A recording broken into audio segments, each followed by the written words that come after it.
Bonjour, l'intelligence artificielle est en train de tout bousculer, et l'école n'y échappe pas. Face à cette révolution, la France a décidé de fixer des règles du jeu claires en publiant un guide officiel. Alors comment le système éducatif français compte-t-il apprivoiser ces technologies? C'est ce qu'on va voir ensemble. C'est vraiment la grande question qui est sur toutes les lèvres en ce moment. Les IA génératives ont débarqué à une vitesse folle, et le défi est de taille. Comment on intègre cet outil surpuissant sans pour autant mettre de côté les fondamentaux de l'apprentissage?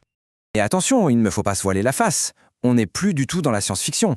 Depuis 2022, le développement de l'IA a été, explosif. Elle n'est plus à la porte de l'école, elle est déjà dans les téléphones, dans les cartables, sur les ordinateurs. Bref, elle est partout. Alors, qui s'en sert concrètement? En fait, quasiment tout le monde. Les élèves l'utilisent pour réviser un contrôle, pour s'entraîner sur des exercices, ou soyons honnêtes, pour les aider sur un devoir.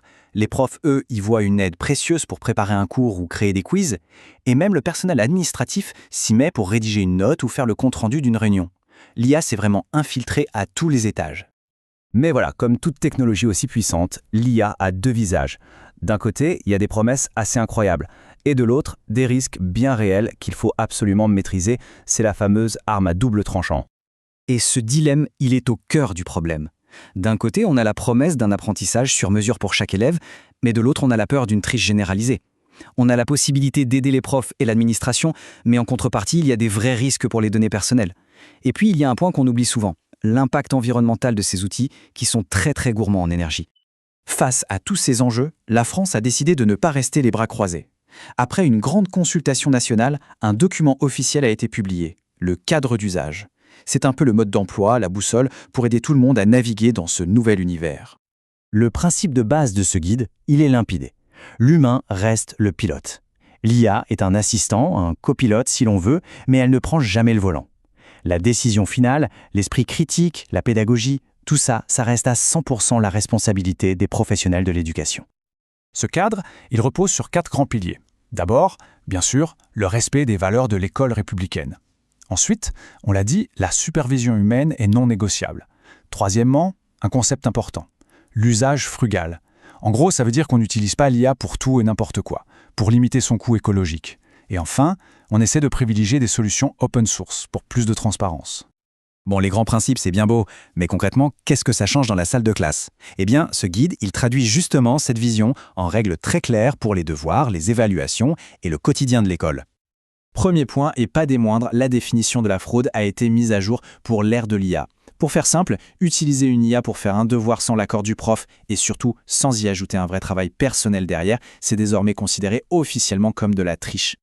Et là, attention, information très importante qui va un peu à contre-courant. Le guide déconseille fortement d'utiliser les logiciels de détection d'IA. Pourquoi? Tout simplement parce qu'ils ne sont pas fiables. Ils peuvent se tromper et accuser à tort un élève, ce qui serait évidemment très injuste. L'idée, ce n'est pas de tout autoriser d'un coup. L'approche est progressive, adaptée à l'âge. À l'école primaire, on se contente d'éveiller les consciences, de parler de ce qu'est l'IA, mais sans toucher aux outils. Le vrai démarrage se fait au collège, à partir de la classe de 4e, avec une utilisation en classe, toujours guidée par le prof.